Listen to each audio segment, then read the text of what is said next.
وہ ایک قبر کے کنارے بیٹھا اپنے آپ ہی مسکرا رہا تھا۔ مریم کے ساتھ گزرے حسین لمحے اس کے دماغ میں فلم کی طرح چل رہے تھے۔ وہ سارے خواب ایک ایک کر کے جینا چاہتے تھے، وہ جن کی حقیقت ہونے کا سلسلہ شروع ہو چکا تھا۔ اچانک تیز ہارن کی اس آواز کے ساتھ اس کی مسکراہٹ اداسی میں بدل گئی اور سارے خواب ٹوٹ گئے۔ اس اندھوناک حادثے نے اس کی پیاری بیوی مریم کو چھین لیا تھا۔ ان کی شادی کو صرف 7 ماہ ہوئے تھے اور مریم کی عمر صرف 22 سال تھی۔ آج مریم کے سوم کے روز وہ کافی دیر سے اس کی قبر پہ بیٹھا اس کی یادوں کو دل میں پیوست کر رہا تھا۔ تم ابھی صرف 25 سال کے ہو، ساری زندگی پڑی ہے تمہارے آگے۔ کب تک مریم کی یاد میں اکیلے رہو گے اور تمہارے اس اکیلے پن سے مریم خوش ہوگی کیا؟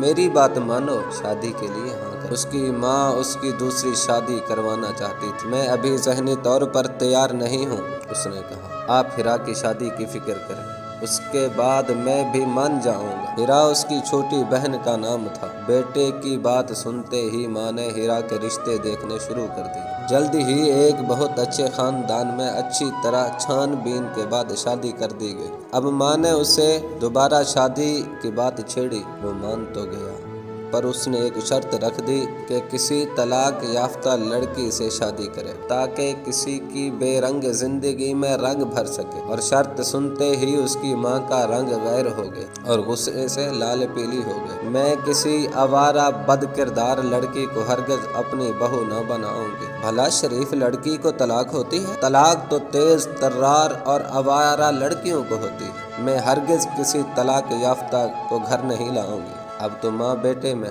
اسی بات پر انبن رہنے لگی۔ وہ اپنی ماں کو سمجھاتا کہ ہمیشہ برائی لڑکی میں نہیں ہوتی، لڑکے بھی خراب ہو سکتے ہیں۔ اسی انبن میں 18 مہینے کا عرصہ گزر گیا۔ ایک دن اس کی بہن کے ساس سسر اور اس کی بہن گھر آئے۔ ہیرا بالکل ٹھیک لگ رہی تھی۔ ارے اچھا ہوا آپ لوگ آ گئے، میں کافی دن سے ہیرا سے ملنے کا سوچ رہی لیکن آنا نہیں ہو پایا، ہیرا کی ماں نے کہا۔ اب سب کمرے میں موجود تھے۔ ہیرا کے سسر بولے، مجھے سمجھ نہیں آ رہا آپ لوگوں سے کیسے کہوں۔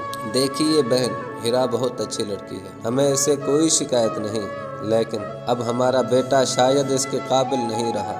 شاید شادی کے کچھ مہینوں بعد سے میرا بیٹا نہ جانے کن لوگوں کے ساتھ بیٹھنے لگا۔ وہ نشے کا عادی بن چکا ہے، شراب نوشی بھی کرتا ہے، اور پہلے تو صرف لڑائی جھگڑے کرتا تھا، اب ہیرا پر ہاتھ بھی اٹھانے لگا ہے۔ اس وجہ سے ہم نے اسے گھر سے نکال دیا ہے، اور بہت سوچ بچار کے بعد ہم نے یہ فیصلہ کیا آپ کی بیٹی کی زندگی خراب نہ کی جائے۔ اسے ہم اپنے بیٹے سے طلاق دلوا دیں گے اور خود اس کی شادی کسی دوسری جگہ کروائیں گے۔ ہم اپنے بیٹے کی وجہ سے بہت شرمندہ ہیں اور ہیرا کو اپنی بیٹی کی طرح کسی اور کے ساتھ رخصت کریں گے۔ اور وہ بولتے گئے اور اس کی ماں سکتے کسی حالت میں بیٹھی سنتی رہی اور آنسو بہاتی رہی۔ اب اس کی اپنی بیٹی بھی طلاق یافتہ تھی، اور طلاق یافتہ لڑکیوں کے لیے اس نے جو الفاظ ادا کیے تھے وہ اس کے کانوں میں گونج رہے تھے۔ اب ماں کو سمجھ آ گیا تھا کہ بیٹا ٹھیک کہتا رہا، ہر بار لڑکی قصوروار نہیں ہوتی، چاہے جتنی بھی چھان بین کروا لو، لڑکیوں کی شادی نصیب سے ہوتی ہے۔